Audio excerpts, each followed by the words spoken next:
Selamat datang di channel Puskesmas Paripurna. Kali ini kita akan membahas tentang perbandingan kasus. Untuk dua diagnosa seperti di bawah. 1. Pengertian, definisi. Hipertensi esensial merupakan peningkatan tekanan darah yang tidak diketahui penyebabnya. Hipertensi menjadi masalah karena meningkatnya prevalensi, masih banyak pasien yang belum mendapat pengobatan, maupun yang telah mendapat terapi tetapi target tekanan darah belum tercapai serta adanya penyakit dan komplikasi yang dapat meningkatkan morbiditas dan mortalitas. 2. Anamnesis. Keluhan. Mulai dari tidak bergejala sampai dengan bergejala. Keluhan hipertensi antara lain. 1. Sakit atau nyeri kepala. 2. Gelisah. 3. Jantung berdebar. 4. Pusing. 5. Leher kaku. 6. Penglihatan kabur. 7. Rasa sakit di dada. Keluhan tidak spesifik antara lain tidak nyaman kepala, mudah stres dan impotensi. Faktor risiko. Faktor risiko yang tidak dapat dimodifikasi. 1. Umur. 2. Jenis kelamin. 3. Riwayat hipertensi dan penyakit kardiovaskular dalam keluarga. Faktor risiko yang dapat dimodifikasi. 1. Riwayat pola makan, konsumsi garam berlebihan. 2. Konsumsi stres berlebihan. 3. Aktivitas fisik. 4. Kebiasaan merokok. 5. Obesitas. 6. Dislipidemia. 7. Diabetes mellitus. 8. Psikososial dan stres. 3. Pemeriksaan fisik. 1. Pasien tampak sehat, dapat terlihat sakit ringan berat bila terjadi komplikasi hipertensi ke organ lain.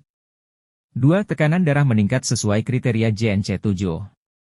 3. Pada pasien dengan hipertensi, wajib diperiksa status neurologis dan pemeriksaan fisik jantung, tekanan vena jugular, batas jantung, dan ronki. 4. Pemeriksaan penunjang. Laboratorium urinalisis, proteinuria, tes gula darah. Pada peserta prolanis dilakukan pemeriksaan profil lipid, ureum, kreatinin. 5. Kriteria diagnosis. Diagnosis klinis ditegakkan berdasarkan anamnesis dan pemeriksaan fisik. Klasifikasi tekanan darah berdasarkan Joint Nationality 7, JNC7. 6. Diagnosis kerja. Hipertensi. 7. Diagnosis banding. 8. Penata laksanaan. Penata laksanaan peningkatan tekanan darah dapat dikontrol dengan perubahan gaya hidup dan terapi farmakologis. Modifikasi gaya hidup untuk hipertensi. Algoritma tata laksana hipertensi. 1. Hipertensi tanpa compelling indication.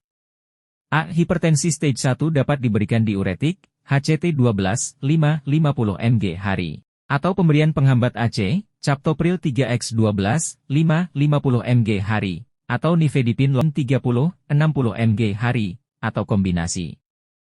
CCB dengan pemberian amlodipine 5 mg 1x1, beta blocker dengan pemberian bisoprolol 2,5 mg 1x1.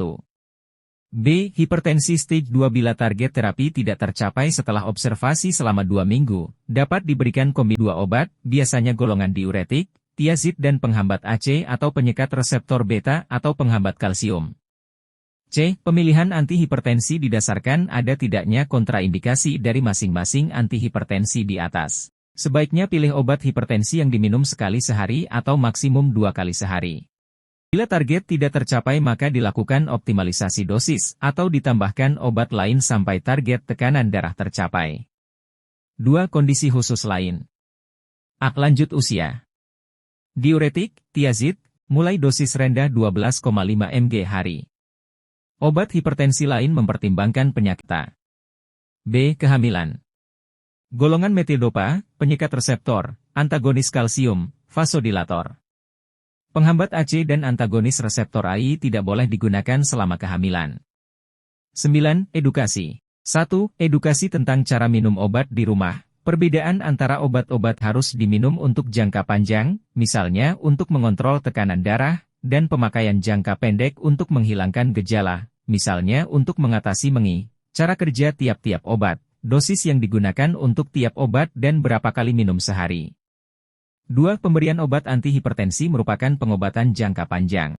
Kontrol pengobatan dilakukan setiap 2 minggu atau 1 bulan untuk mengoptimalkan hasil pengobatan. 3. Penjelasan penting lainnya adalah tentang pentingnya menjaga kecukupan pasokan obat-obatan dan minum obat teratur seperti yang disarankan meskipun tak ada gejala. 4. Individu dan keluarga perlu diinformasi juga agar melakukan pengukuran kadar gula darah, tekanan darah dan periksa urin secara teratur. Pemeriksaan komplikasi hipertensi dilakukan setiap 6 bulan atau minimal 1 tahun sekali. 10 kriteria rujukan. 1. Hipertensi dengan komplikasi. 2. Resistensi hipertensi. 3. Hipertensi emergensi, hipertensi dengan tekanan darah sistole 180. 11. Prognosis. Prognosis umumnya bonam apabila terkontrol. 12. Referensi. Keputusan Menteri Kesehatan Republik Indonesia Nomor HK-02-02 Menkes 514/2005 tentang panduan praktik klinis bagi dokter di fasilitas pelayanan kesehatan tingkat pertama. Miopia ringan. 1. Pengertian, definisi. Miopia ringan adalah kelainan refraksi di mana sinar sejajar yang masuk ke mata dalam keadaan istirahat, tanpa akomodasi, akan dibiaskan ke titik fokus di depan retina. 2. Anamnesis. Keluhan. Penglihatan bila melihat jauh, mata cepat lelah, pusing dan mengantuk, cenderung memicingkan mata bila melihat jauh. Tidak terdapat riwayat kelainan sistemik, seperti diabetes mellitus, hipertensi, serta buta senja. Faktor risiko. Genetik dan faktor lingkungan meliputi kebiasaan melihat, membaca dekat, kurangnya akses luar rumah, dan tingkat pendidikan yang lebih tinggi. 3. Pemeriksaan fisik. Pemeriksaan visus dengan Snellen chart. 4. Pemeriksaan penunjang. 5. Kriteria diagnosis. Penegakan diagnosis berdasarkan anamnesis dan pemeriksaan refraksi. 6. Diagnosis kerja. Miopia ringan. 7. Diagnosis banding. 8. Penata laksanaan. Koreksi dengan kacamata lensa sferis negatif terlemah yang menghasilkan tajam penglihatan terbaik. Dirujuk. 9. Edukasi. 1. Membaca dalam cahaya yang cukup dan tidak membaca jarak terlalu dekat. 2. Kontrol setidaknya 1 kali dalam setahun untuk pemeriksaan refraksi bila ada keluhan. 10 kriteria rujukan. 1. Kelainan refraksi yang progresif. 2. Kelainan refraksi yang tidak maju dengan koreksi atau tidak ditemukan ukuran lensa yang memberikan perbaikan sus. 3. Kelainan yang tidak maju dengan pinhole. 11. Prognosis. 1. Ad vitam. Bonam. 2. Ad funtionam. Bonam. 3. Ad sanationam. Bonam. 12. Referensi. Keputusan Menteri Kesehatan Republik Indonesia Nomor HK-02-02 Menkes 514/2015 tentang panduan praktik klinis bagi dokter di fasilitas pelayanan kesehatan tingkat pertama.